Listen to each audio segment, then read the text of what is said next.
11th class के geography का पहला चैप्टर जिसका नाम है भारत स्थिति। सबसे पहला चीज आ रहा है कि हमारा पृथ्वी का आकार कैसा है। तो प्यारे बच्चों ये क्या है, लेटी हुई रेखाएं हैं, इसको बोलते हैं सोई हुई रेखाएं, अर्थात इसको बोलते हैं अक्षांश रेखा। हमारी जो पृथ्वी है प्यारे बच्चों पश्चिम से पूरब की तरफ गति करती है, तो इसलिए पश्चिम से जब पूरब जाएगा तो ये वाला हिस्सा सूरज के सामने पहले आएगा, तो यहाँ पर पहले सवेरा होगा, यहाँ पर लेट से सवेरा। ये आपका कर्क रेखा से दक्षिण का हिस्सा उष्णकटिबंधीय कहलाता है, ऊपर का हिस्सा उपोष्णकटिबंधीय कहलाता है। तीन तरफ से क्या है, पानी से घिरा होता है। जब कोई क्षेत्र तीन ओर से पानी से घिरा हो इसको क्या बोलते हैं प्यारे बच्चों, इसको बोलते हैं प्रायद्वीप।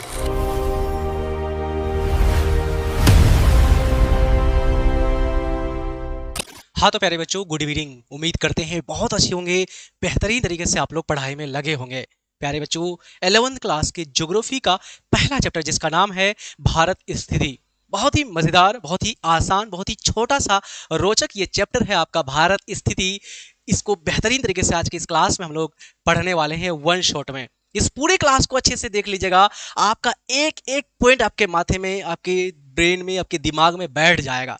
बस शांतिपूर्वक तरीके से इस पूरे क्लास को अच्छे से आप लोग ध्यान से देख लीजिए।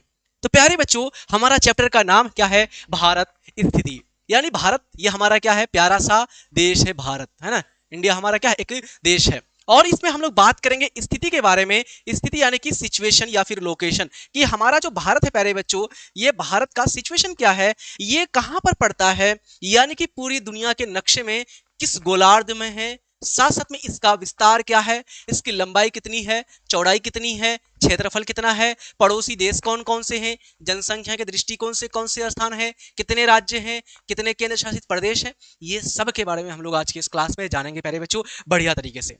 तो चलिए हम लोग चलते हैं प्यारे बच्चों अपने टॉपिक की तरफ और एक एक करके बढ़िया तरीके से हम लोग देखते हैं। तो सबसे पहला चीज प्यारे बच्चों, ये जो हमारा भारत स्थिति चैप्टर है, इस चैप्टर में हमें कौन कौन से टॉपिक्स पढ़ना पड़ेगा। सबसे पहले ये जान लीजिए कि हमारा जो भारत स्थिति नाम का ये जो चैप्टर है, इसमें कौन कौन सी चीजों को पढ़ना पड़ेगा। तो पहला चीज है प्यारे बच्चों आपका परिचय, कि इंट्रोडक्शन को जानना है, क्योंकि ये हमारे भूगोल का पहला चैप्टर है। यानी कि हम लोग आज से भूगोल की पढ़ाई शुरू कर रहे हैं और इस सीरीज में जितने भी चैप्टर हम पढ़ाएंगे प्यारे बच्चों ज्योग्राफी का 11th क्लास का सारा अच्छे से देख लीजिएगा, मजा आ जाएगा आप सबको। तो पहले परिचय को जानेंगे, फिर स्थिति के बारे में जानेंगे कि वास्तव में भारत का स्थिति क्या है, भारत का अक्षांशीय विस्तार क्या है, देशांतरीय विस्तार क्या है, भारत के बीचों बीच से कौन सी रेखा गुजरती है, कर्क रेखा कितने राज्य से गुजरती है, भारत का स्थानीय यामोत्तर यानी कि भारत का जो मानक समय रेखा है वो किस किस राज्य से होकर के गुजरती है, ये सब के बारे में। तीसरा होगा भाई भारत के आकार के बारे में, कि लंबाई कितनी है, चौड़ाई कितनी है, क्षेत्रफल कितनी है, क्षेत्रफल के दृष्टिकोण से विश्व में कौन सा स्थान है, ये सब के बारे में बात करेंगे। और अंतिम टॉपिक होगा भारत का पड़ोसी देश, कि कौन कौन से हमारे भारत के पड़ोसी देश हैं जो हमारे भारत के साथ सीमा साझा करता है, सीमा रेखा से जुड़ता है। ठीक, तो पहला टॉपिक हम लोग शुरू कर रहे हैं प्यारे बच्चों, परिचय। सबसे पहला टॉपिक परिचय में हम लोग सबसे पहले जान लेते हैं थोड़ा सा भूगोल के बारे में, यानी जिस विषय को हम लोग पढ़ने जा रहे हैं। तो प्यारे बच्चों ये जो हमारा भूगोल है, यानी कि ये जो हमारा शब्द है प्यारे बच्चों ज्योग्राफी, एक ग्रीक भाषा का शब्द है। कौन सा भाषा का, ग्रीक भाषा का, याद रखेगा। ये जो ग्रीक भाषा है प्यारे बच्चों, ये देश आपका है ग्रीस। नाम क्या है देश का, ग्रीस। इसका पहले नाम हुआ करता था यूनान। क्या नाम हुआ करता था, यूनान, है ना। और इसकी राजधानी हुआ करता था प्यारे बच्चों एथेंस। इसकी राजधानी कहाँ हुआ करता था, एथेंस। बहुत बड़े बड़े यहाँ के विद्वान हुए, दार्शनिक हुए, जैसे अरस्तु, जैसे प्लेटो, जैसे सुकरात, अलेक्जेंडर द ग्रेट, सिकंदर महान जैसे शासक यहाँ पर हुए। समझ में आ रही बात, कहाँ, यही आपका यूनान में। तो ये जो प्यारे बच्चों ज्योग्राफी शब्द है, ये ग्रीक भाषा का शब्द है। कौन से भाषा का शब्द है, ग्रीक भाषा का शब्द है। और ग्रीक भाषा का शब्द जियो प्लस ग्राफिया, दो शब्द से मिलकर के बना है। कितने शब्द, दो। एक तो है आपका जियो और एक है आपका ग्रेफस या फिर ग्राफिया। जियो का मतलब होता है प्यारे बच्चों पृथ्वी। जियो का मतलब क्या होता है, पृथ्वी, यानी कि प्यारे बच्चों जो हमारा क्या है, धरती है पूरा का पूरा, है ना, पृथ्वी। और ग्राफिया का मतलब क्या होता है, वर्णन करना, यानी कि क्या करना, एक्सप्लेनेशन करना, वर्णन करना, चर्चा करना। यानी कि पृथ्वी के बारे में, धरातल के बारे में, इस पूरे भूमि के बारे में क्या करना, चर्चा करना, एक्सप्लेनेशन करना, पृथ्वी का वर्णन करना ही क्या कहलाता है, भूगोल कहलाता है। यानी भूगोल सामाजिक विज्ञान की वह शाखा जिसके अंतर्गत हम लोग पृथ्वी में उपस्थित अलग अलग प्रकृति के रूपों का अध्ययन करते हैं। कहां पर पर्वत है, कहां पर पठार है, कहां पर नदी है, झील है, सागर है, और किस प्रकार से यह परिवर्तन लाता है मानव के समाज में, और मानव किस प्रकार से इसमें परिवर्तन करने का प्रयास करता है। ये सभी चीजों को पढ़ते हैं हम लोग यहाँ पर। अर्थात भूगोल का मतलब हुआ पृथ्वी का वर्णन करना। पृथ्वी का वर्णन करना ही क्या कहलाता है, आपका भूगोल कहलाता है। पृथ्वी का वर्णन करना भूगोल कहलाता है। अब प्यारे बच्चों अगर बात करें, ये जो शब्द है हमारा ज्योग्राफी, इस शब्द का सबसे पहली बार प्रयोग किसने किया था, बहुत इंपॉर्टेंट है। 12th क्लास में भी आपको एग्जाम में ये क्वेश्चन आते हैं। तो प्यारे बच्चों ये जो शब्द है सबसे पहले प्रयोग किया गया था उस व्यक्ति का नाम क्या है प्यारे बच्चों? इरेटोस्थनीज नाम का है। इस व्यक्ति का नाम है इरेटोस्थनीज। इसी ने सबसे पहली बार ज्योग्राफी शब्द का प्रयोग किया था। इसीलिए इस इरेटोस्थनीज को ही ज्योग्राफी का यानी भूगोल का पिता यानी कि जनक कहा जाता है। यानी कि प्यारे बच्चों इस इरेटोस्थनीज को क्या कहते हैं? फादर ऑफ ज्योग्राफी के नाम से इसको जाना जाता है, फादर ऑफ ज्योग्राफी। ठीक है, याद रहेगा। तो फादर ऑफ ज्योग्राफी किसको बोलते हैं? इरेटोस्थनीज को। ये कहां के थे? यूनान के थे। कहां के थे? यूनान के थे प्यारे बच्चों इरेटोस्थनीज। अर्थात पृथ्वी का भूगोल का मतलब क्या हुआ? तो परिभाषा देख लीजिए कि यह पृथ्वी के स्वरूप, पृथ्वी के स्वरूप मतलब कि पृथ्वी का प्यारे बच्चों क्या आकृति है, कैसी बनावट है, कहां पर कौन से खनिज संसाधन है, कहां पर कौन सी नदी है, कहां पर जनसंख्या का वितरण कैसा है, कहां पर मरुस्थल है, कहां पर पर्वत पठार मैदान है, कहां पर कैसी वनस्पति है, कहां पर कैसी जलवायु है, कैसा मौसम है, ये सब के बारे में हम लोग अध्ययन करते हैं इसी ज्योग्राफी में। बात करते हैं इसी में प्राकृतिक संसाधनों के बारे में और मानव के अंतर संबंधों का अध्ययन कि ये जो हमारा पूरा का पूरा पृथ्वी है, इस पृथ्वी के साथ मानव का क्या संबंध है, मानव इसमें किस प्रकार से परिवर्तन करता है, मानव इस पूरे पृथ्वी में कैसा फैला हुआ है, मानव किस प्रकार से कृषि करता है, पशुपालन करता है, मछली पालन करता है, फैक्ट्री लगाता है, अलग अलग क्रियाकलाप करते हैं, पहाड़ों को काट करके रेल मार्ग बिछाता है। इन सब का संबंध मानव और भूगोल यानी पृथ्वी का दोनों के बीच के अंतर संबंधों का ही अध्ययन करते हैं। कहां पर प्यारे बच्चों? हम लोग भूगोल में। समझ में आ रही बात? यस सर जी। अब हम लोग बढ़ते हैं आगे और समझते हैं भारत के स्थिति को, है ना, भारत का स्थिति को समझने का प्रयास करते हैं। प्यारे बच्चों सामान्य रूप से हमारा जो पृथ्वी है, सबसे पहला चीज आ रहा है कि हमारा पृथ्वी का आकार कैसा है। तो याद रखिएगा ये हमारा जो पृथ्वी है इसका आकार कैसा है प्यारे बच्चों? भू आब। कैसा है? भू आब। भू आब को क्या बोलते हैं? तो याद रखिएगा जियोड टाइप का। जियोड, जियोड का मतलब क्या होता है कि जैसे हमारा ये प्यारे बच्चों क्या है? सर है ना, ये ऊपर का हिस्सा। इसमें अगर आप देखिएगा ये नाक हमारा थोड़ा उठा हुआ है, आंख थोड़ा सा धंसा हुआ है, माथा पर थोड़ा सा काला काला हरियाली छाया हुआ है, गाल थोड़ा सा उठा हुआ है, फिर अंदर ये मुंह खुला हुआ है, दबा हुआ है। समझ में आ रही बात? इसी प्रकार से हमारी इस पृथ्वी पर क्या है? तो इस पृथ्वी पर कहीं पर पठार है, कहीं पर झील है, कहीं पर सागर है, कहीं पर समुद्र है, ये सारी चीजें हैं। अर्थात इसका अगर सही रूप हम बताएं, आकार बताएं, इसको बोलते हैं भू आब। क्या बोलते हैं इसको? भू आब। अब अगर हम बात करते हैं भारत के स्थिति के बारे में, तो ये जो हमारी पृथ्वी है प्यारे बच्चों, इस पृथ्वी को बांटने वाली अलग अलग रेखाएं होती है। कितनी रेखा होती है प्यारे बच्चों? तो दो प्रकार की रेखा होती है। एक होता है पूरब से पश्चिम तरफ जाने वाली रेखाएं, ये हो गया पूर्वी भाग और ये हो गया पश्चिमी भाग, और ये हो गया उत्तरी भाग और ये हो गया दक्षिणी भाग। तो पूरब से पश्चिम, पूरब से पश्चिम, पूरब से पश्चिम जाने वाली ये जो रेखाएं हैं, इन रेखाओं को बोलते हैं अक्षांश रेखाएं। कौन सी रेखाएं? अक्षांश रेखाएं, जो लेटी हुई होती है। कैसी होती है? लेटी हुई है, सोई हुई है। आप कैसे सोते हो? ऐसे सोते हो या ऐसे सोते हो? बताओ जल्दी से एक बार। ऐसे सोते हो ना प्यारे बच्चों? हाँ, आप ऐसे सोते ना, पैर फैला करके। तो प्यारे बच्चों ये क्या है? लेटी हुई रेखाएं हैं, इसको बोलते हैं सोई हुई रेखाएं, अर्थात इसको बोलते हैं अक्षांश रेखाएं, अर्थात इसको इंग्लिश में बोलते हैं लेटी, यानी लेटी हुई रेखा, लेटीट्यूड। क्या बोलते हैं इसको? लेटीट्यूड।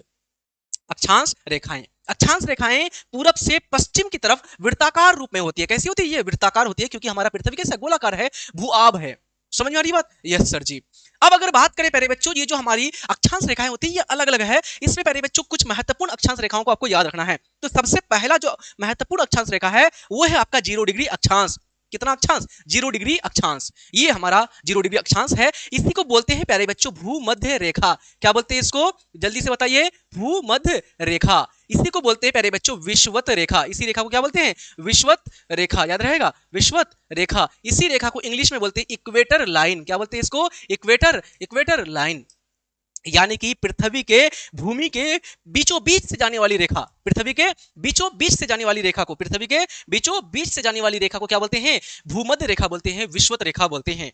ठीक। अब अगर बात करें प्यारे बच्चों, ये जो रेखा है हमारा, जो भूमध्य रेखा है, ये रेखा हमारी पूरे विश्व को दो भागों में बांटती है। एक आपका उत्तर का हिस्सा और एक आपका दक्षिण का हिस्सा। ये जो उत्तरी हिस्सा है इसको बोलते हैं उत्तरी गोलार्ध, क्योंकि ये गोला है और ये दो भाग में बांट दिया, तो ऊपर वाला का उत्तरी गोलार्ध और नीचे वाले को दक्षिणी गोलार्ध। तो ऊपर वाले को क्या बोलेंगे? उत्तरी गोलार्ध। क्या बोलेंगे? उत्तरी गोलार्ध। और नीचे वाले को क्या बोलेंगे प्यारे बच्चों? इसको बोलेंगे दक्षिणी गोलार्ध। क्या बोलेंगे इसको? दक्षिणी गोलार्ध। कोई दिक्कत नहीं ना? यस सर जी। अब प्यारे बच्चों, इसके अलावा भी कई सारी रेखाएं होते हैं अक्षांश रेखाओं में। ये तो पहला आपको पता हो गया कि 0 डिग्री यानी भूमध्य रेखा है। इसके ऊपर प्यारे बच्चों, है ना, इसके ऊपर यहां तक 90 गो अक्षांश रेखा होता है। 90 गो, है ना, यहां से 90 डिग्री तक चलता है और नीचे में दक्षिण में 90 डिग्री तक चलता है। टोटल अक्षांश रेखाओं की बात करते हैं तो 100 अक्षांशों की संख्या बोलते हैं अगर डिग्री, तो 181 होता है। और अगर प्यारे बच्चों अक्षांश रेखाओं की संख्या पूछेगा तो 179 होता है, ध्यान रखिएगा। ठीक, अब प्यारे बच्चों अगर हम बात करें ऊपर में तो 23.5 डिग्री एक अक्षांश रेखा होता है। कितना डिग्री? 23.5 डिग्री उत्तरी अक्षांश, और एक होता है 23.5 डिग्री दक्षिणी अक्षांश। क्या कितना डिग्री? 23.5 डिग्री दक्षिणी अक्षांश। जो 23.5 डिग्री उत्तरी अक्षांश होता है इसको बोलते हैं कर्क रेखा। क्या बोलते हैं इसको? कर्क रेखा। और ये जो 23.5 डिग्री दक्षिणी अक्षांश है इसको बोलते हैं प्यारे बच्चों मकर रेखा। कौन सी रेखा? मकर रेखा। फिर उसके बाद एक ऊपर में और रेखा होती है जिसको बोलते हैं 66.5 डिग्री उत्तरी अक्षांश, और एक नीचे में होता है 66.5 डिग्री दक्षिणी अक्षांश। ठीक, ये जो उत्तरी अक्षांश है 66.5 डिग्री, इसको बोलते हैं आर्कटिक वृत्त। क्या बोलते हैं प्यारे बच्चों? जल्दी से बताइए। आर्कटिक, हमेशा याद हो जाएगा, ऐसे पढ़ोगे ना तुम याद हो जाएगा, आर्कटिक वृत्त। और ये जो दक्षिण में है इसको बोलेंगे अंटार्कटिक वृत्त। कौन सा वृत्त? अंटार्कटिक वृत्त। ठीक, समझ में आ गई इतना सारा बात? यस सर जी, समझ में आ गया। तो अब हम लोग समझते हैं प्यारे बच्चों, हम लोगों का प्रमुख रूप से प्यारे बच्चों कि भारत वास्तविक रूप से है कहां, फिर देशांतर की बात करेंगे। तो जो भारत है हमारा प्यारे बच्चों ये उत्तरी गोलार्ध में है, सबसे पहला पॉइंट। तो हमारा जो प्यारा सा भारत है, अगर पूछा जाए कि कौन से गोलार्ध में है तो उत्तरी गोलार्ध में है। कौन से गोलार्ध में है? उत्तरी गोलार्ध में है हमारा प्यारा सा भारत। और उत्तरी गोलार्ध में प्यारे बच्चों अब हम लोग बात करते हैं इसका अक्षांशीय विस्तार और देशांतरीय विस्तार के बारे में। अक्षांश रेखा कौन सी? ऐसी वाली या ऐसी वाली? तो ये जो रेखाएं हैं ये अक्षांश नहीं है, ये देशांतर रेखा है। ये जो लेटी हुई रेखा है, पड़ी हुई रेखा है, ये है आपका अक्षांश रेखाएं। ठीक, तो हमारे भारत का अक्षांशीय विस्तार की अगर बात करें प्यारे बच्चों तो हमारे मुख्य भूमि जो तमिलनाडु में पड़ता है कन्याकुमारी, यहां से जो अक्षांश रेखा जाती है नीचे से, इसका वैल्यू कितना है? 8 डिग्री 4 मिनट। कितना डिग्री? 8 डिग्री 4 मिनट उत्तरी अक्षांश। उत्तरी अक्षांश क्यों बोलेंगे? क्योंकि प्यारा सा हमारा जो भारत है प्यारे बच्चों ये उत्तरी गोलार्ध में है। कौन सी गोलार्ध में? उत्तरी गोलार्ध में, इसलिए उत्तरी अक्षांश लगाएंगे। तो भारत का सबसे जो दक्षिणतम भूमि है आपका कन्याकुमारी तमिलनाडु में, इसका अक्षांशीय विस्तार कितना हो जाएगा? 8 डिग्री 4 मिनट उत्तरी अक्षांश। फिर इसी प्रकार से 8 डिग्री के बाद 9 डिग्री 10 डिग्री 15 डिग्री है ना, इस तरह से आपका चलते रहेगा, चलते चलते 30 32 35, और उसके बाद लास्ट जो ऊपर में होगा हमारा अंतिम प्यारे बच्चों ये है आपका 37 डिग्री 6 मिनट। कितना डिग्री? 37 डिग्री 6 मिनट उत्तरी अक्षांश। अर्थात अक्षांशीय विस्तार आपको पता हो गया कि भारत का अक्षांशीय विस्तार 8 डिग्री 4 मिनट उत्तरी अक्षांश से शुरू होकर कश्मीर में 37 डिग्री 6 मिनट में जाकर के खत्म हो जाती है। कोई दिक्कत नहीं ना? यस सर जी, समझ में आ गया। अब हम लोग बात करते हैं प्यारे बच्चों देशांतर रेखाओं के बारे में। ये हमारा है प्यारे बच्चों उत्तरी ध्रुव। कौन सी ध्रुव? उत्तरी ध्रुव। और ये हमारा दक्षिणी ध्रुव जहां पर 6 महीने का दिन और 6 महीने का रात होती है। उत्तरी ध्रुव और दक्षिणी ध्रुव को मिलाने वाली जो रेखाएं हैं, इन रेखाओं को बोलते हैं प्यारे बच्चों देशांतर रेखाएं। कौन सी रेखाएं? देशांतर रेखाएं। उत्तरी ध्रुव और दक्षिणी ध्रुव को मिलाने वाली रेखाओं को क्या बोलते हैं? देशांतर रेखाएं बोलते हैं। क्या बोलते हैं? देशांतर रेखाएं। देशांतर रेखाएं, इसको इंग्लिश में बोलते हैं प्यारे बच्चों लॉन्गिट्यूड। क्या बोलते हैं इसको? Longitude line. जो कैसी होती है? खड़ी होती है ना? कैसा है? खड़ा है ना? खड़ा है। ठीक, और यहां पर प्यारे बच्चों ये जो आपका आ रहा है ना, ये आपका बीचों बीच, तो ये जो है प्यारे बच्चों इस पूरी पृथ्वी को दो गोलार्ध में बांटता है। एक होता है आपका पूर्वी गोलार्ध और एक होता है आपका पश्चिमी गोलार्ध, है ना? एक होता है पूर्वी गोलार्ध और एक आपका पश्चिमी गोलार्ध। हमारा जो भारत है प्यारे बच्चों ये आपका पूर्वी गोलार्ध में। कौन सी गोलार्ध में है? पूर्वी गोलार्ध में है। याद रखेगा, अगर उत्तर और दक्षिण में पूछा जाए तो भारत उत्तरी गोलार्ध में है, और पूर्व और पश्चिम में पूछा जाए तो भारत पूर्वी गोलार्ध में है। ध्यान रखेगा। अब प्यारे बच्चों इसी प्रकार से जिस प्रकार से हमारी अक्षांश रेखाएं अलग अलग डिग्री का होता है, अक्षांश का होता है, उसी प्रकार से देशांतर रेखाएं अलग अलग एंगल का होता है प्यारे बच्चों। इसमें आपका जो हमारी ये देशांतर रेखाएं होती है 0 डिग्री से शुरू होकर के प्यारे बच्चों 360 डिग्री तक चलते हैं। कितना डिग्री? 360 डिग्री।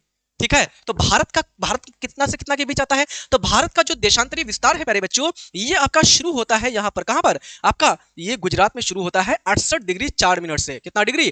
68 डिग्री 7 मिनट से। कितना डिग्री? 68 degree 7 minute. ठीक, और ये कैलकुलेट कहां से किया था? यहां से किया था 0 डिग्री देशांतर से। ठीक है, ये 0 डिग्री देशांतर है, इसको प्रधान मध्याह्न रेखा बोलते हैं, ध्यान रखेगा। ठीक, तो यहां से हमारा प्यारे बच्चों पूरब में है कितना डिग्री? 68 degree 7 minute. इसलिए क्या लगाएंगे? पूरब में, क्योंकि हमारा भारत पूर्वी गोलार्ध में है। यहाँ उत्तर क्यों लगाए थे? क्योंकि हमारा भारत उत्तरी गोलार्ध में है। और यहाँ पर पूरब क्यों लगा रहे हैं? क्योंकि भारत पूर्वी गोलार्ध में है। तो यानी कि पता चला कि भारत अगर उत्तर और दक्षिण में पूछा जाए तो उत्तरी गोलार्ध, और पूर्व और पश्चिम में पूछा जाए तो पूर्वी गोलार्ध, यानी दोनों को मिला दे तो भारत उत्तर पूर्वी गोलार्ध में है। ठीक है, तो ये पता चल गया कि गुजरात से उड़ के 68 डिग्री 7 मिनट पूर्वी देशांतर जाती है। इसी प्रकार से अगर प्यारे बच्चों हम लोग यहाँ पर अरुणाचल प्रदेश की बात करते हैं तो सबसे लास्ट हमारा अरुणाचल प्रदेश है। यहाँ पर कितना डिग्री है? तो यहाँ पर हमारा 67 डिग्री 25 मिनट पूर्वी देशांतर। 67 डिग्री 25 मिनट पूर्वी देशांतर हमारा सबसे पूरब में हो गया। तो सबसे दक्षिण में 8 डिग्री 4 मिनट उत्तरी अक्षांश, सबसे उत्तर में 37 डिग्री 6 मिनट उत्तरी अक्षांश, सबसे पश्चिम में आपका कितना हो गया? 68 डिग्री 7 मिनट पूर्वी देशांतर, और इधर आपका हो गया 97 डिग्री 25 मिनट पूर्वी देशांतर।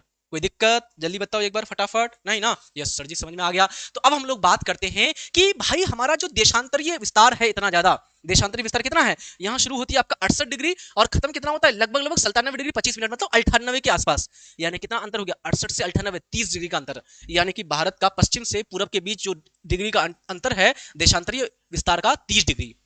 कितना डिग्री का? लगभग 30 डिग्री। और एक डिग्री प्यारे बच्चों, एक डिग्री कितना मिनट का समय बनाता है प्यारे बच्चों? 4 मिनट। एक डिग्री यानी सूरज का जो प्यारे बच्चों एक तरह से आभासी गति होता है, तो पृथ्वी हमारी क्या करती है? घूमती है ऐसे करके। तो ये मान लीजिए देशांतर 0 डिग्री देशांतर हो गया, 1 डिग्री देशांतर, 2 डिग्री देशांतर, 3 डिग्री, इस तरह से है। अब प्यारे बच्चों मान लीजिए सूरज का किरण इस पर पड़ रहा है, ठीक है, इस पर, तो ये पृथ्वी ऐसे घूमती है, तो फिर इस पर पड़ेगा आगे, फिर इसके, तो 1 डिग्री से 2 डिग्री चलने में प्यारे बच्चों जो आपका है सूरज के सामने आने में कितना समय लगता है? 4 मिनट का। तो इसी प्रकार से 30 डिग्री को आने में कितना समय लगेगा? अगर 1 डिग्री को 4 मिनट लग रहा है तो 30 डिग्री को 3 चौका 12 है ना, 3 चौका 12 यानी 120 मिनट, मतलब कि 2 घंटा का अंतर हो जाएगा। कितना घंटा का? 2 घंटा। मतलब प्यारे बच्चों हमारे गुजरात में और अरुणाचल प्रदेश के प्यारे बच्चों स्थानीय समय में, घड़ी में नहीं, हमारा भारत देश एक ही है, तो इसलिए आपको हर जगह एक ही जैसा समय देखने को मिलेगा घड़ी में। लेकिन स्थानीय समय का मतलब क्या हुआ कि भाई यहां पर जब सूरज उगेगा ना, यहां पर सूरज कितना बजे उगेगा प्यारे बच्चों? मान लीजिए यहाँ पर सूरज 5 बजे, यहाँ पर लोग उठ जाते हैं ना, 5 बजे उठ करके मुंह हाथ धोएगा, उस समय यहाँ के लोग सो करके रहेंगे। यहाँ के लोग कितना बजे उठेगा? 8 बजे उठेगा, या 5 दो 7 बजे उठेगा, यानी 2 घंटे का आगे पीछे रहेगा। समझ नहीं बात? यहाँ पर 2 घंटा पहले सूरज डूबेगा, यहाँ पर 2 घंटा लेट से सूरज डूबेगा, यहाँ पर 2 घंटा पहले सूरज उठेगा, यहाँ पर 2 घंटा लेट से उठेगा। समझ में नहीं बात? यानी ये लोग 2 घंटा उससे लेट है। क्यों? क्योंकि हमारी पृथ्वी कैसी गति करती है? जल्दी से बताइए। हमारी जो पृथ्वी है प्यारे बच्चों पश्चिम से पूरब की तरफ गति करती है, तो इसलिए पश्चिम से जब पूरब जाएगा तो ये वाला हिस्सा सूरज के सामने पहले आएगा, तो यहाँ पर पहले सवेरा होगा, यहाँ पर लेट से सवेरा होगा। समझ में आ रही बात है कि नहीं? यस सर जी। तो चलिए अब आगे बात करते हैं प्यारे बच्चों। देशांतर के बीच लगभग 30 डिग्री का अंतर है। जैसे कि अरुणाचल प्रदेश में अगर प्यारे बच्चों कितना बज रहा है?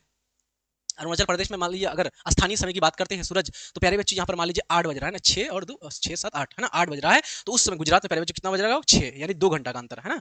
वहां पर प्यारे बच्चों 2 घंटा वो लोग क्या हो जाएंगे? आगे हो जाएंगे। यानी कि जिस समय यहाँ के लोग नाश्ता उस्ता करके काम करने निकलेगा, उस समय गुजरात के लोग मुंह हाथ धोएगा। समझ में आ रही बात? यस सर जी। 30 डिग्री देशांतरीय अंतर बराबर स्थानीय समय, यानी 2 घंटा का स्थानीय समय में, ठीक है, याद रखिएगा।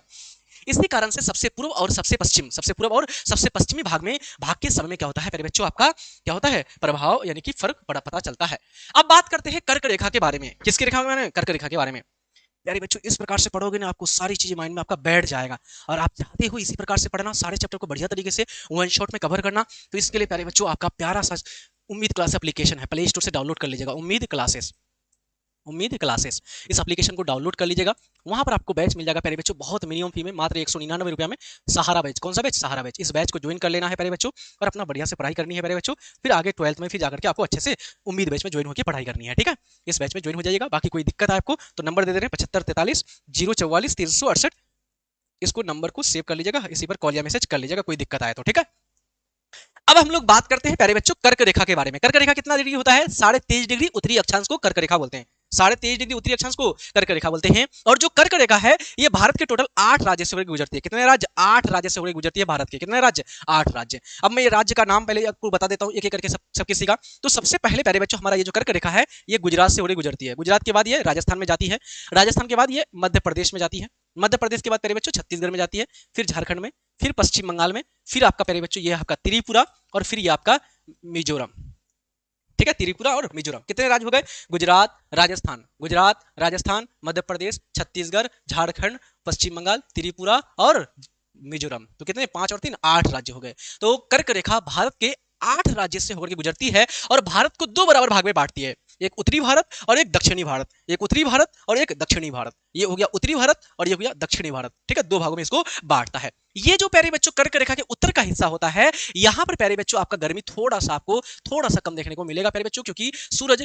विषुवत रेखा पर सीधी पड़ती है, इसलिए यहाँ पर तिरछी थोड़ा आएगा। तो यानी कि ये जो क्षेत्र है इसको हम लोग कौन सा क्षेत्र में रखते हैं? इसको उपोष्ण कटिबंधीय में रखते हैं। कौन सा कटिबंध? उपोष्ण कटिबंधीय, यानी कि गर्मी के साथ साथ यहाँ पर ठंडी भी, यानी कि दोनों आपका नॉर्मल पड़ेगा, बराबर पड़ेगा, ठीक। ये जो आपका दक्षिणी हिस्सा है प्यारे बच्चों, ये नीचे वाला, इसको रखते हैं किसमें? उष्ण कटिबंधीय क्षेत्र में। किसमें? उष्ण कटिबंधीय क्षेत्र में। तो ये आपका कर्क रेखा से दक्षिण का हिस्सा उष्ण कटिबंधीय कहलाता है, ऊपर का हिस्सा उपोष्ण कटिबंधीय कहलाता है, ठीक है। तो ऊपर का हिस्सा, उत्तरी हिस्सा जो है इसको उपोष्ण बोलते हैं। उपोष्ण मतलब समशीतोष्ण, समशीतोष्ण मतलब यानी कि शीत यानी कि ठंडी, और उष्ण मतलब गर्म, ठंडी और गर्म सम यानी बराबर, दोनों बराबर होता है, यानी कहां पर? उपोष्ण में। और यहाँ पर क्या होता है, उष्ण कटिबंध, उष्ण मतलब गर्मी यहाँ पर ज्यादा आपको देखने को मिलेगा, लेकिन नहीं ज्यादा, उतना ज्यादा नहीं प्रभाव पड़ता, क्योंकि यहाँ पर अरब सागर है और इधर बंगाल की खाड़ी है, इसलिए यहाँ पर हवाएं आती है ठंडी ठंडी, तो पता नहीं चलता है। लेकिन अगर ये समुद्र नहीं होता तो यहाँ पर ठंड गर्मी इतनी पड़ती है, यहाँ पर लोग एकदम खूब खतरनाक काले कालूटे हो जाते हैं। ठीक है, याद रखिएगा। अब प्यारे बच्चों, ये जो 8 राज्य हैं, इन 8 राज्यों को याद करने का एक ट्रिक है, मित्र पर गमछा झार। क्या नाम है?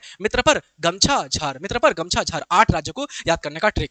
मी से मिजोरम, ती से त्रो से त्रिपुरा, पौ से पश्चिम बंगाल, रौ से राजस्थान, गौ से गुजरात, मौ से मध्य प्रदेश, छौ से छत्तीसगढ़ और झाड़ से झारखंड। कितने राज्य हो गए? 1 2 3 4 5 6 7 और 8 राज्य हो गए ना, 8 राज्य। तो याद हो गया आप सब किसी को? जल्दी से बताओ। पहले गुजरात, फिर राजस्थान, फिर मध्य प्रदेश, फिर छत्तीसगढ़, फिर झारखंड, फिर पश्चिम बंगाल, फिर त्रिपुरा, फिर मिजोरम। तो 8 राज्यों से होकर के टोटल गुजरती है हमारी कौन सी रेखा? कर्क रेखा, और भारत को 2 भागों में बांटती है। अब हम लोग बात करते हैं प्यारे बच्चों भारत का अंतिम बिंदु। भारत का अंतिम बिंदु मतलब सबसे दक्षिणतम बिंदु कौन सा है, भारत का सबसे उत्तरतम बिंदु कौन सा है, सबसे पूर्वोत्तम बिंदु कौन सा है, सबसे पश्चिमतम बिंदु कौन सा है, ये सब के बारे में बात करते हैं। तो अगर बात करें प्यारे बच्चों, ये हमारा प्यारा सा भारत है प्यारे बच्चों। इस भारत में सबसे दक्षिणतम जो बिंदु यहाँ पर आपका, अगर हम लोग मुख्य भूमि का बात करते हैं, और एक है यहाँ पर प्यारे बच्चों, कहाँ पर प्यारे बच्चों? ये है आपका अंडमान निकोबार द्वीप समूह में, जो कि हिंद महासागर में पड़ता है। तो प्यारे बच्चों, अंडमान निकोबार जो द्वीप समूह है, इसमें जो सबसे अंतिम बिंदु है, इसको बोलते हैं इंदिरा पॉइंट। क्या नाम है इसका? इंदिरा पॉइंट। क्या बोलते हैं इसको? इंदिरा पॉइंट। और जो तमिलनाडु में सबसे दक्षिणतम बिंदु है, इसको बोलते हैं कन्याकुमारी, केप ऑफ कोमोरिन। सबसे उत्तरतम जो बिंदु है प्यारे बच्चों, इसको बोलते हैं इंदिरा कोल। क्या बोलते हैं इसको? इंदिरा कोल, जो कि जम्मू कश्मीर में है। सबसे पश्चिम में जो प्यारे बच्चों आपका है, गुजरात में पड़ता है, इसका नाम है प्यारे बच्चों, क्या नाम है इसका? नाम है सर क्रीक। क्या नाम है? Sir creek, sir creek. और जो सबसे पूर्व में है प्यारे बच्चों, जो कि आपका अरुणाचल प्रदेश में पड़ता है, इस बिंदु का नाम क्या है? तो इसका नाम है की बी थू। क्या नाम है इसका? की बी थू।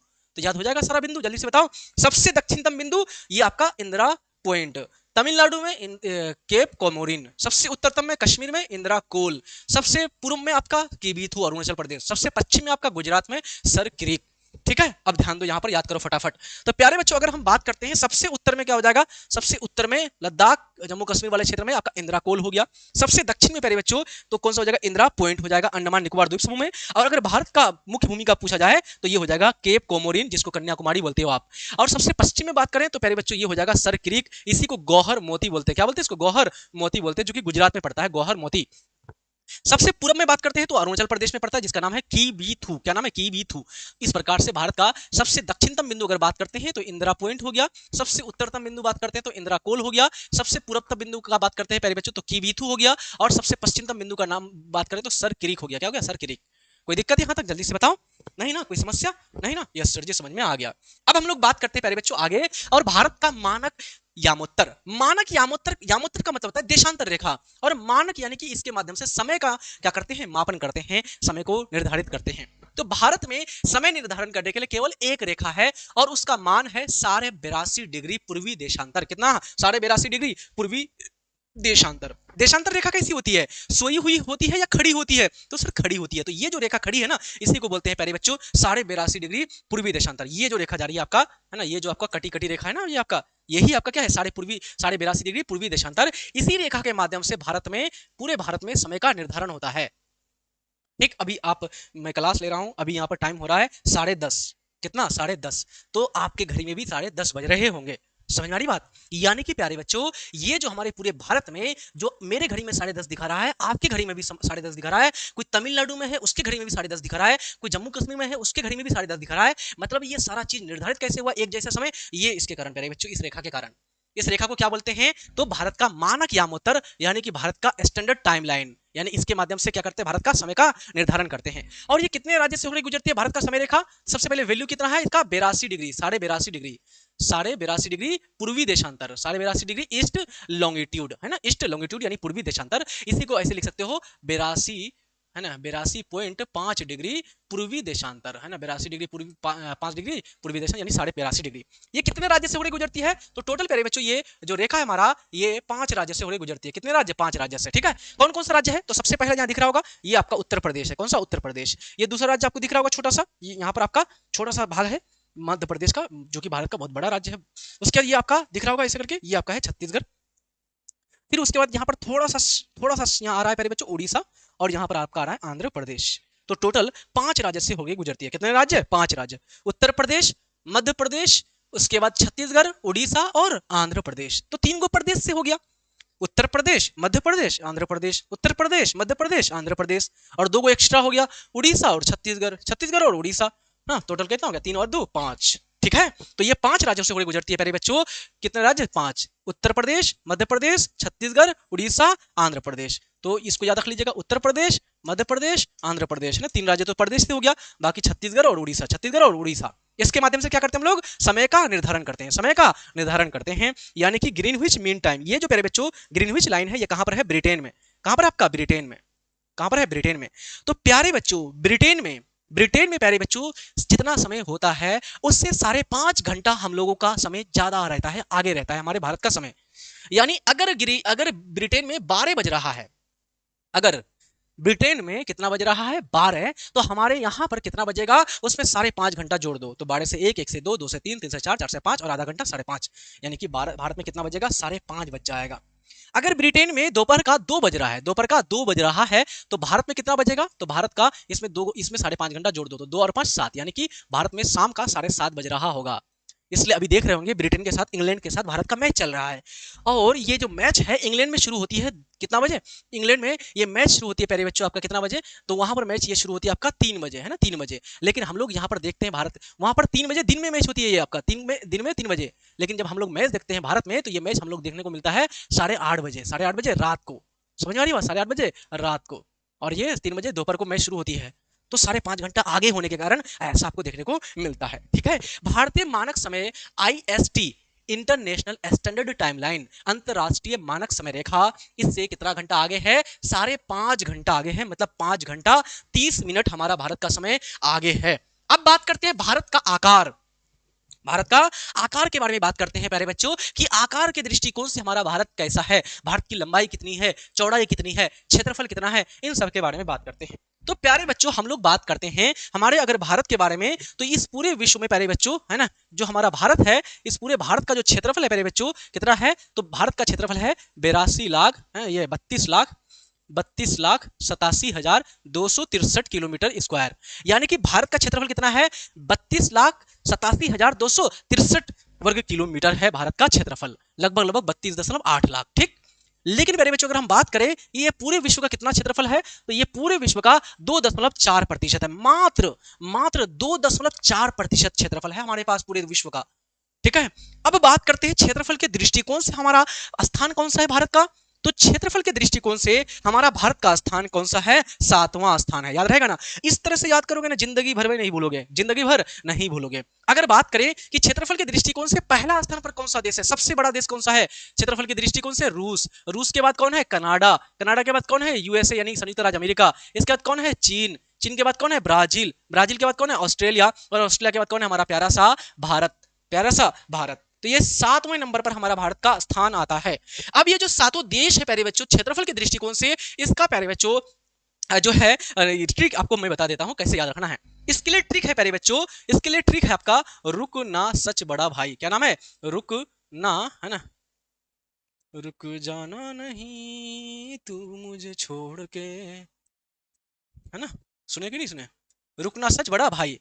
रूस से हो जाएगा रूस, रूस से हो जाएगा रूस। कौ से हो जाएगा कनाडा, कौ से हो जाएगा कनाडा, है ना, KNA से कनाडा। सौ से हो जाएगा संयुक्त राज्य अमेरिका, सौ से संयुक्त राज्य अमेरिका। CH से चाइना, CH से क्या हो जाएगा चाइना। उसके बाद BR से क्या हो जाएगा आपका ब्राजील, BR से ब्राजील। इसके बाद A से क्या हो जाएगा आपका, A से आपका हो जाएगा ऑस्ट्रेलिया, A से ऑस्ट्रेलिया। और BHAI, BH से भारत, क्या हो जाएगा भारत। यानी कि टोटल देश आपको याद हो गया, रूस से रूस, कनाडा, कनाडा, संयुक्त राज्य अमेरिका, चीन, ब्राजील, ऑस्ट्रेलिया और भारत। ठीक है, कोई दिक्कत है नहीं ना, यस सर जी याद हो गया। अब बात करते हैं प्यारे बच्चों भारत की लंबाई और चौड़ाई के बारे में, भारत के आकार में प्यारे बच्चों ये भी तो आएगा ना। अगर मैं आपको पूछूं कि भाई गुलाब सर का आकार कैसा है, तो गुलाब सर की लंबाई देखोगे, गुलाब सर का मोटाई देखोगे, गुलाब सर का हाइट देखोगे, कितना हाइट है, वजन कितना है, यही सब ना देखोगे यार, इससे ज्यादा कुछ देखोगे नहीं ना। तो यही आपका प्यारे बच्चों, यहाँ पर आप बात करते हैं हम लोग आकार में लंबाई और चौड़ाई के बारे में। तो अगर प्यारे बच्चों हमारे प्यारे से भारत की लंबाई की बात करते हैं, तो लंबाई कहां से कहां हो जाएगा आपका, तो यहाँ पर प्यारे बच्चों आपका लद्दाख, उत्तर प्रदेश, ये जम्मू कश्मीर है ना, जो श्रीनगर है सबसे, जम्मू कश्मीर का सबसे उत्तरी हिस्सा, वहां से शुरू होकर के आपका कहां तक जाएगा आपका प्यारे बच्चों, कन्याकुमारी तक, है ना। ये हो गया हमारी लंबाई। और लंबाई कितना है टोटल, तो लंबाई हमारा जो है प्यारे बच्चों टोटल कितना है, इसको याद रखने का ट्रिक है, उल्टा लिखो, 3 2 1, 3 2 1, उल्टा है ना। 3 के बाद 3 से नीचे क्या आता है 2, 2 से नीचे क्या आता है 1, अब इस 3 के बाद क्या आता है 4, तो 3214, 3214 याद रखने का ट्रिक है कि नहीं? जिंदगी भर नहीं बोलोगे, हमको याद करने का ट्रिक याद ही नहीं करना पड़ता है। 3214, 3214, 3214, 3214, 3214। अब बात करते हैं प्यारे बच्चों भारत की चौड़ाई। तो भारत की चौड़ाई कहां से कहां तक होगा प्यारे बच्चों? तो आपका गुजरात से शुरू होगा ये चौड़ाई, और गुजरात से शुरू होकर के प्यारे बच्चों ये हमारा चौड़ाई कहां तक जाएगा? आपका अरुणाचल प्रदेश का अंतिम छोर तक जाएगा। यही ना हमारा चौड़ाई है, समझ वाली बात यही आपका। ऊपर में आपका श्रीनगर से लेकर के कन्याकुमारी तक ये हमारा लंबाई था, और यहाँ पर प्यारे बच्चों आपका गुजरात में आपका यहाँ से लेकर के शुरू होता है आपका गुजरात में पोरबंदर, यहाँ से शुरू होगा आपका, चल जाएगा आपका सीधा कहां तक प्यारे बच्चों? अरुणाचल प्रदेश, है ना। ये जो हमारी प्यारे बच्चों चौड़ाई है, चौड़ाई कितना है प्यारे बच्चों? तो चौड़ाई हमारा है 2933 किलोमीटर। कैसे लिखेंगे 2933 किलोमीटर को? कैसे याद रखेंगे प्यारे बच्चों? तो 2933 किलोमीटर को डबल 3 दे दो और दोनों का मल्टीप्लिकेशन करोगे तो कितना होगा? 3 3 9, यानी 9 हो गया, और 3 से कम क्या हो जाता है? 2 हो जाता है, ठीक है। ऐसे याद रख लो 2933 किलोमीटर। लंबाई कितना हो गया? 3214। चौड़ाई कितना हो गया? 2933 किलोमीटर। कोई दिक्कत है? जल्दी बताओ, नहीं ना? करा दे नाल नाल वेखे अख न मिला के तनु के दिल दिया गल्ला, करा दे नाल नाल वेखे। समझ में आ रहा है ना? जल्दी बताओ एक बार। यस सर जी। अब चलते हैं आगे प्यारे बच्चों, हम लोग पढ़ते हैं भारतीय यानी कि प्रायद्वीप क्या होता है और हमारे भारत की सीमा रेखाएं। ठीक, तो प्यारे बच्चों प्रायद्वीप किसको बोलते हैं? प्रायद्वीप बोलते हैं प्यारे बच्चों स्थल का वह हिस्सा, स्थल का वह खंड जो तीन तरफ से पानी से घिरा हो। मान लीजिए प्यारे बच्चों ये हमारा क्या है? जमीन है ना। ये क्या है हमारा? जमीन। अब ये जमीन प्यारे बच्चों क्या है? इधर से भी पानी से घिरा है, ये पानी है, इधर से भी पानी है आपका, इधर से भी पानी है आपका, ठीक है। और इधर क्या है मेरे बच्चों? इधर हमारा जमीनी क्षेत्र है। तो तीन तरफ से क्या है? पानी से घिरा होता है। जब कोई क्षेत्र तीन ओर से पानी से घिरा हो, इसको क्या बोलते हैं प्यारे बच्चों? इसको बोलते हैं प्रायद्वीप। क्या बोलते हैं इसको? प्रायद्वीप। जिस प्रकार से हमारा भारत, इधर क्या है? अरब सागर है, इधर क्या है आपका? अरब सागर है, इधर क्या है? बंगाल की खाड़ी है, और इधर क्या है आपका? हिंद महासागर है, और इधर क्या है? भूमि का हिस्सा है। तो इधर इधर इधर ये तीन तरफ से पानी है, इसलिए हमारा ये जो भारत का दक्षिणी हिस्सा है इसको क्या बोलते हैं? आपका प्रायद्वीपीय पठार। क्या बोलते हैं इसको? प्रायद्वीप। प्रायद्वीप क्यों बोलते हैं? क्योंकि ये तीन तरफ से पानी से घिरा हुआ है, तीन तरफ से पानी से घिरा हुआ है, इसलिए इसको बोलते हैं प्रायद्वीप। अर्थात प्रायद्वीप का मतलब हुआ स्थल का वह भाग जो तीन तरफ से जल से यानी पानी से घिरा हो, जैसे अरब प्रायद्वीप, जैसे भारत का प्रायद्वीपीय भाग हिंद महासागर की तरफ उभरा हुआ है। ठीक, अब हम लोग बात करते हैं भारत की स्थल सीमा रेखा और भारत की तटीय सीमा रेखा। स्थल सीमा रेखा और तटीय सीमा रेखा क्या होता है प्यारे बच्चों? जो सीमा रेखा भूमि के थ्रू से जाएगा, यानी कि किसी देश के भूमि वाले हिस्से से टच करेगा। मान लीजिए प्यारे बच्चों यहाँ से आपका ये जो हमारा भारत है ना, भारत का ये जो हिस्सा है प्यारे बच्चों, ये आपका पाकिस्तान हो गया है ना। यहाँ से पाकिस्तान होते हुए फिर उसके बाद आपका थोड़ा सा अफगानिस्तान, फिर आपका चीन होते हुए ये आपका ये हमारा क्या है प्यारे बच्चों? ये स्थल सीमा रेखा है। कैसी सीमा रेखा? स्थल सीमा रेखा है ना। फिर इधर आपका बांग्लादेश है ना, बांग्लादेश यहाँ तक आती है आपका। तो यहां से शुरू होकर के प्यारे बच्चों, यहां से शुरू होकर के यहां तक जो हमारा है ये कैसा सीमा रेखा? हमारा स्थल सीमा रेखा है ना। क्योंकि इधर पानी है क्या? इधर कहीं पर पानी है क्या? नहीं ना, इधर देश है, यहाँ पाकिस्तान है, यहाँ अफगानिस्तान है, इधर चीन है, इधर भूटान है, फिर नेपाल है, बांग्लादेश है, म्यांमार है, अलग अलग देश हैं। तो ये देशों के सीमा के साथ, भूमि के साथ साझा करता है, इसको बोलते हैं स्थल सीमा रेखा। और टोटल ये जो लंबाई है यहाँ से लेकर के है ना, यहाँ से लेकर के यहाँ तक जो लंबाई है टोटल, इस टोटल लंबाई प्यारे बच्चों इसकी कितनी है? 15,200 किलोमीटर। कितना? 15,200 किलोमीटर, 15,200 किलोमीटर, ठीक है। और तटीय सीमा रेखा, तटीय सीमा रेखा मतलब जो समुद्र से सीमा रेखा साझा कर रहा है ना, समुद्र से टच करता है। तो यहाँ पर प्यारे बच्चों अरब सागर है हमारा, इधर इधर क्या है? अरब सागर, और इधर क्या है हमारा? बंगाल की खाड़ी, और नीचे में क्या है? हिंद महासागर। तो यहाँ से प्यारे बच्चों ये जो लाइन यहाँ से ऐसे करके जाएगी यहाँ तक, ये क्या है प्यारे बच्चों? तटीय सीमा रेखा है, जो पानी के साथ यानी समुद्र के साथ यानी महासागर के साथ अरब सागर, बंगाल की खाड़ी और हिंद महासागर के साथ साझा कर रहा है। अर्थात इसको बोलेंगे तटीय सीमा रेखा। क्या बोलेंगे इसको? तटीय सीमा रेखा। क्या बोलेंगे इसको? तटीय सीमा रेखा, तटीय सीमा रेखा। और ये जो तटीय सीमा रेखा है प्यारे बच्चों, इसकी टोटल लंबाई की बात करते हैं तो इसका है 7516 किलोमीटर, और इसका कितना है? 15,200 किलोमीटर। इसका कितना है? 7516 किलोमीटर, ठीक है। तो स्थलीय सीमा रेखा 15,200 किलोमीटर, और तटीय सीमा रेखा कितना हो गया प्यारे बच्चों? आपका 7516 किलोमीटर, 7516 किलोमीटर। अब प्यारे बच्चों यहाँ पर आपको लाइन काला कर दिया गया है। इसका मतलब क्या है? ये जो आपको काला लाइन दिख रहा है प्यारे बच्चों, इसको बोलते हैं प्यारे बच्चों क्या? Red Cliff line. क्या बोलते हैं? रेड क्लिफ लाइन, जो भारत को पाकिस्तान से अलग करने का काम करता है, रेड क्लिफ लाइन। और ये जो आपको प्यारे बच्चों ये काला आपको दिखाया जा रहा है ना, ये आपका है मैक-मोहन लाइन। कौन सी लाइन? मैक-मोहन लाइन, जो कि प्यारे बच्चों भारत को चीन से अलग करने का काम करता है। मैक-मोहन लाइन भारत और चीन के बीच की सीमा रेखा। रेड क्लिफ लाइन भारत और पाकिस्तान की सीमा रेखा को बोलते हैं रेड क्लिफ लाइन, ठीक है। अब बात करते हैं भारत का राजनीतिक विभाजन। अब हम लोग देखते हैं भारत का राजनीतिक विभाजन। तो राजनीतिक विभाजन का मतलब प्यारे बच्चों कि भारत में शासन करने के लिए भारत को किस प्रकार से विभाजित किया गया है। तो भारत में आसानी से शासन हो, लोगों का कल्याण हो, योजनाओं को सही से लागू कर सके, देश में सुरक्षा का माहौल हो, शांति व्यवस्था कायम रहे, इसके लिए भारत को 8 केंद्र शासित प्रदेश और भारत को 28 राज्य में बांटा गया है। कितने राज्य? 28 राज्य। ठीक है, इसमें आपका प्यारे बच्चों पंजाब हो गया, हरियाणा हो गया, उत्तर प्रदेश हो गया, बिहार हो गया, पश्चिम बंगाल हो गया, असम हो गया, सिक्किम हो गया, है ना। उसके बाद आपका नागालैंड हो गया, मणिपुर मणिपुर हो गया, अरुणाचल प्रदेश हो गया, त्रिपुरा हो गया आपका, है ना। उसके बाद आपका मिजोरम हो गया, गुजरात हो गया, महाराष्ट्र हो गया। ये सभी के सभी आपके कितने हैं? 28 राज्य हैं। ठीक, और केंद्र शासित प्रदेश कितने हैं? टोटल 8 केंद्र शासित प्रदेश है। कितने केंद्र शासित प्रदेश? 8। दिल्ली, चंडीगढ़, पुदुचेरी, दादर एवं नगर हवेली, दमन एवं द्वीप, लक्षद्वीप, अंडमान निकोबार द्वीप समूह, लद्दाख और जम्मू एवं कश्मीर। जम्मू एवं कश्मीर। तो टोटल कितने? 8 केंद्र शासित प्रदेश है। कितने केंद्र शासित प्रदेश? 8 केंद्र शासित प्रदेश हैं और भारत में टोटल 28 राज्य हैं प्यारे बच्चों। तो ये राजनीतिक विभाजन हमारा हो गया। अब प्यारे बच्चों अगर हम ये 8 केंद्र शासित प्रदेश को एक बार देखने का प्रयास करें प्यारे बच्चों, तो ये 8 केंद्र शासित प्रदेश कहां कहां पर है? तो सबसे पहला क्या है? दिल्ली। ये दिल्ली प्यारे बच्चों आपको यहां पर मिलेगा, आपको दिल्ली, है ना, ये है आपका दिल्ली। दूसरा हमारा क्या? चंडीगढ़। दिल्ली के बगल में ही हरियाणा पंजाब की राजधानी आपका चंडीगढ़। फिर उसके बाद है पौंडीचेरी। पौंडीचेरी प्यारे बच्चों यहां पर पड़ता है आपका पौंडीचेरी।